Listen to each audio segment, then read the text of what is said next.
చూస్తున్నాము America Israel మధ్య విభేదాలు ముదురుతూ ఉన్నాయి. ఇజ్రాయెల్ పైన America vice president JD Vance sensational comments చేశాడు.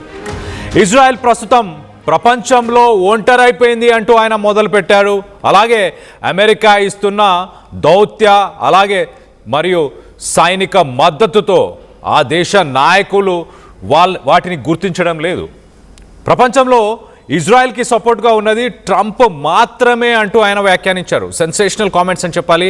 అమెరికా ఆయుధాలతోనే ఇజ్రాయెల్ బ్రతుకుతుంది, ట్రంపే పెద్ద సమస్య అని ప్రస్తుతం ఇజ్రాయెల్లో ఎవరైనా భావిస్తే వారు వాస్తవ పరిస్థితులను గ్రహించాల్సిన అవసరం ఉంది.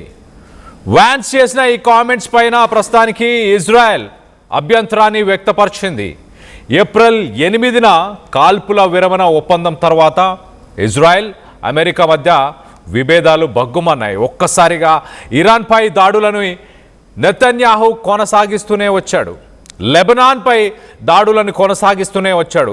లెబనాన్లో ఇప్పటికీ సుమారుగా 15 లక్షల మంది ప్రజలు అక్కడ నిరాశ్రయులై వాళ్ళ గృహాలని అలాగే గ్రామాలని వదిలి సుదూర ప్రాంతాలకు వెళ్లాల్సిన పరిస్థితి. సుమారు 4 నుంచి 5,000 మంది లెబనాన్లో ఇజ్రాయెల్ దాడుల్లో చనిపోయారు. అయితే నెతన్యాహు మాటను పట్టించుకోకుండా అంటే ట్రంప్ మాటను పట్టించుకోకుండా నెతన్యాహు యుద్ధాన్ని కొనసాగిస్తూనే ఉన్నారు. మరో పక్కన నెతన్యాహు చెప్తున్న విషయం ఏంటి, ఇజ్రాయెల్ అంటున్న మాటలేంటి? ఇజ్రాయెల్ తమ మాటని పట్టించుకోవట్లేదు, తమ డిమాండ్లని పట్టించుకోకుండా ట్రంప్ యుద్ధాన్ని ఎలా ముగించేస్తాడు అంటూ ఇజ్రాయేలీ ప్రభుత్వానికి సంబంధించిన నాయకులు వాదిస్తున్నారు. దీంతో ట్రంప్ ఒప్పందంతో తమకు సంబంధం లేదంటూ ఇజ్రాయెల్ ఒక పక్కన చెప్పే ప్రయత్నం చేస్తుంది. ఇజ్రాయెల్ భద్రతే ముఖ్యమంటూ నెతన్యాహు మాట్లాడిన మాటలు ఇప్పుడు సెన్సేషనల్గా మారాయి. మరో పక్కన America vice president JD Vance కూడా ఏమాత్రం తగ్గట్లేదు. ఆయన పబ్లిక్గానే అమెరికా ఇరాన్కి సంబంధించిన మెమోరాండమ్ ఆఫ్ అండర్స్టాండింగ్ ఒక MOUని సంతకం చేసుకుని దాన్ని ఆయన డిఫెండ్ చేసే ప్రయత్నం చేశారు. అలాగే ఇజ్రాయెల్కి సంబంధించిన నాయకులను ఉద్దేశించి ఆయన చాలా క్లియర్గా ఒక మాట మాట్లాడాడు. You can't just kill your way out of solving every single national security problem that you have. అంటే ప్రతి విషయానికి అంటే అది నేషనల్ సెక్యూరిటీ దేశానికి సంబంధించిన భద్రత గురించి అయినా ఏ అంశమైనా వాటిని మనం చావుతోనే సరిపెట్టుకోలేము. ఖచ్చితంగా చర్చలకి ఒక ఛాన్స్ ఇవ్వాలి, డిప్లొమసీకి ఒక ఛాన్స్ ఇవ్వాలి అంటూ జేడీ వ్యాన్స్ చెప్పుకొచ్చే ప్రయత్నం చేశాడు. అలాగే ఆయన ఇంకొక మాట మాట్లాడాడు ఇజ్రాయెల్ నాయకులను ఉద్దేశించి, ఇజ్రాయెల్ ప్రభుత్వాన్ని ఉద్దేశించి, wake up and smell the reality of their geopolitical situation. అంటే మీరు నిద్రపోతున్నారు, నిద్ర మత్తులో ఉన్నారు, కొంచెం నిద్ర లేచి రియాలిటీలో బతకండి. ప్రస్తుతానికి ప్రపంచ దేశాలకు సంబంధించిన జియోపొలిటికల్ సిట్యుయేషన్ ఎలా ఉందో వాటిని ఒక్కసారి నిద్ర లేచి చూడండి అంటూ ఆయన చాలా క్లియర్గా ఇజ్రాయెల్ని తప్పుపట్టే ప్రయత్నం చేశారు. ఇజ్రాయెల్ని సర్కాస్టిక్గా ఇజ్రాయెల్ ప్రభుత్వాన్ని తప్పుపట్టే ప్రయత్నం చేశాడు. సో మరో పక్కన బిలియన్స్ ఆఫ్ డాలర్స్ మేము ఇజ్రాయెల్కి అందవేస్తున్నాం, అలాగే మా ఆయుధాలతోనే ఇజ్రాయెల్ బ్రతుకుతుంది అంటూ JD Vance America vice president JD Vance చెప్తున్నాడు. మరో పక్కన ట్రంప్ కూడా ఇజ్రాయెల్ని ఉద్దేశించి సెన్సేషనల్ కామెంట్స్, గతంలో ఎప్పుడు కూడా ఆయన ఇజ్రాయెల్ గురించి ఇలా మాట్లాడలేదు, కానీ ఇప్పుడు సెన్సేషనల్ కామెంట్స్ అని చెప్పొచ్చు. ఆయన నేనున్నాను కాబట్టి ఇజ్రాయెల్ ఉంది, ఇంకో ప్రెసిడెంట్ అమెరికాకి సంబంధించి ఇంకొక ప్రెసిడెంట్ ఉండుంటే కథ వేరేలాగా ఉండేది అంటూ కూడా డైరెక్ట్గా ట్రంపే మాట్లాడిన మాటలు ఒకసారి ఆయన ఏం మాట్లాడాడు ఇజ్రాయెల్ని ఉద్దేశించి ఒకసారి అవి కూడా వినే ప్రయత్నం చేద్దాం, దాని తర్వాత డీటెయిల్గా విశ్లేషించారు. The Axios report, that Netanyahu is fuming. That's not reflective of the conversations that I've had with him, but maybe he's saying something to somebody else that he's not saying to me. What I will say, and this does bother me, is that you've seen people within Bibi's cabinet who have come out and attacked the deal and in some ways very personally attacked the President of the United States. And I guess my message to them would be twofold. Number one, Donald J. Trump is the only head of state in the entire world who is sympathetic to the nation of Israel at this moment in time. And he happens to be the head of state of the world's superpower. If I was in the cabinet of the Israeli government, I might not be attacking the only powerful ally that I have anywhere left in the entire world.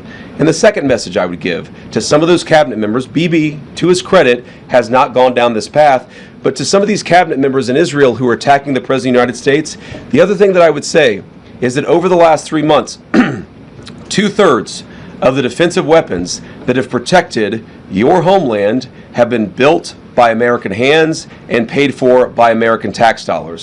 The problem for Israel is that now. But you wouldn't have, if it weren't for the United States of America, with me, because Obama was the opposite, Israel would not exist right now. Israel would have been blown off the face of the earth, 100%.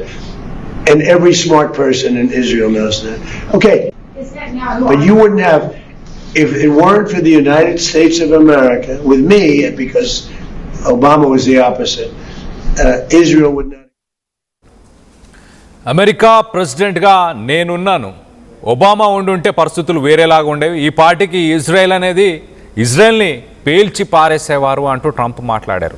నేనున్నాను కాబట్టే అది Israel ఇంకా ఉంది. ఇజ్రాయెల్లో ఎవరైనా స్మార్ట్గా కొంచెం తెలివిగల వాళ్ళు ఉంటే అది అర్థం చేసుకుంటారు, వాళ్ళకి తెలుసు వాస్తవాలు ఏంటనేది అంటూ ట్రంప్ సెన్సేషనల్ కామెంట్స్ అని చెప్పొచ్చు. అంటే ఇజ్రాయెల్ ఒక పక్కన అమెరికా, ఇరాన్ రెండు ఒక ఒప్పందానికి వస్తున్నాయి, స్ట్రెయిట్ ఆఫ్ హార్మోజ్ని ఓపెన్ చేస్తున్నారు. మరో పక్కన ఇంటర్నేషనల్ మార్కెట్లో బ్యారెల్ ఆయిల్ ధర 2% తగ్గడం, అలాగే 3-4% గతంలో కూడా తగ్గింది. సో మొత్తం మీద ఆయిల్ ధరలు తగ్గుతున్నాయి, అంతా సవ్యంగా సాగిపోతుంది అనుకుంటున్న సమయంలో మరి మొత్తానికి ఈ పీస్ డీల్కి సంబంధించి సంతకాలు మొదలవుతున్నాయి. స్విట్జర్లాండ్లో ఇరు దేశాలకు సంబంధించిన ప్రతినిధులు కలవబోతున్నారు. అక్కడ వాళ్ళు ఒక డీల్ని సైన్ చేయబోతున్నారు. దాని తర్వాత న్యూక్లియర్ ప్రోగ్రామ్ గురించి అమెరికా డిమాండ్ చేస్తుంది ఇరాన్ని.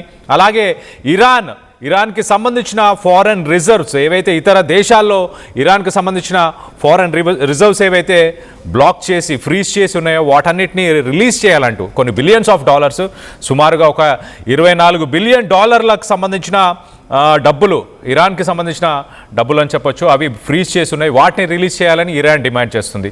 సో నెక్స్ట్ ఫేజ్లో ప్రస్తుతానికి స్ట్రెయిట్ ఆఫ్ హార్మోజ్ని ఓపెన్ చేశారు. ప్రతిరోజు అక్కడ షిప్స్ సుమారు 100 నుంచి 150 షిప్స్ ప్రతిరోజు అవి ఆ స్ట్రెయిట్ ఆఫ్ హార్మోజ్ గుండా ప్రయాణిస్తున్నాయి ప్రస్తుతానికి.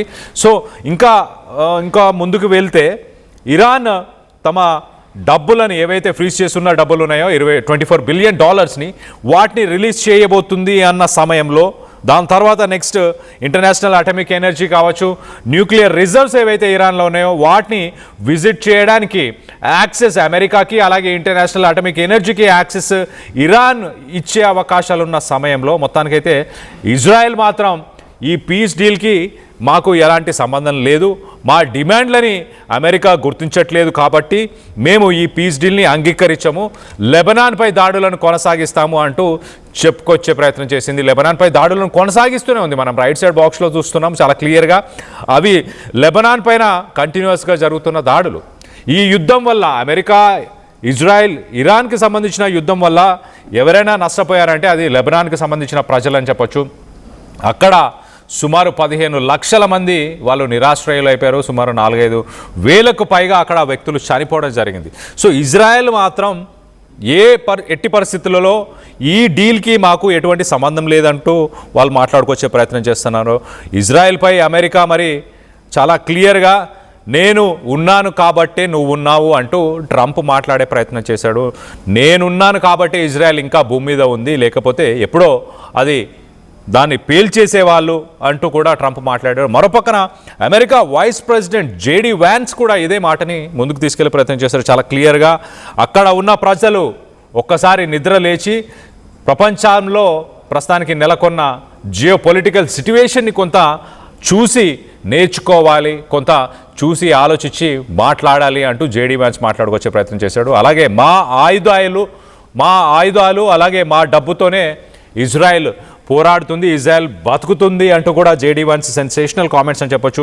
ప్రపంచంలో మేము మాత్రమే one of the powerful country in the world, at the same time మేము మాత్రమే ఇజ్రాయెల్తో పాటు కలిసి ఉన్నాము మిత్రులుగా, అది కూడా ఇజ్రాయెల్ ప్రభుత్వం అక్కడున్న ప్రజలు గమనించాల్సిన అవసరం ఉంది అంటూ సెన్సేషనల్ కామెంట్స్ అయితే చేస్తున్నారు. మరి రానున్న రోజుల్లో ఏం జరగబోతుంది?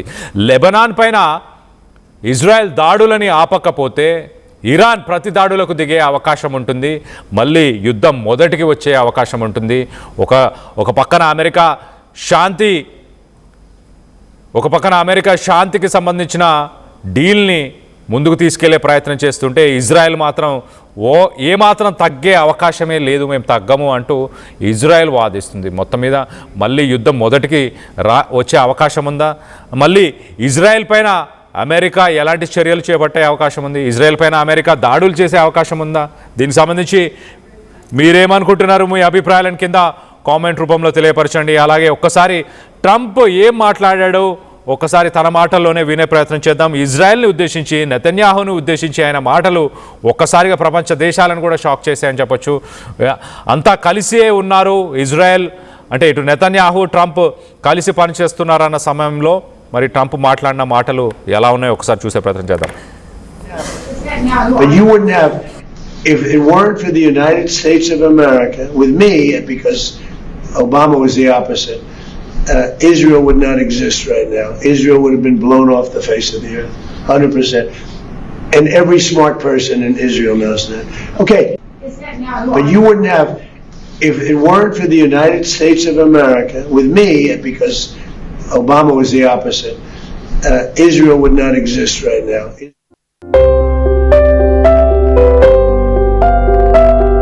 చిన్న చిన్న ఆనందాలు 35 ఏళ్లుగా నా జీవితంలో లేవు. 35 ఏళ్లుగా నేను డైపర్లలో బ్రతికాను. 6 సెంటీమీటర్ల ఫిస్టులా నా మూత్రాశయంలో లీక్ కారణమైంది. ఎవరూ నాకు సహాయం చేయలేకపోయారు. AINUలో వైద్యులను కలిసే వరకు. అక్కడ వారు రోబోటిక్ శస్త్రచికిత్సతో నాకు పరిష్కారం ఇచ్చారు. వారు నా ఆత్మవిశ్వాసాన్ని కూడా తిరిగిచ్చారు. Precision care makes it possible. The Center for Robotic Surgery at AINU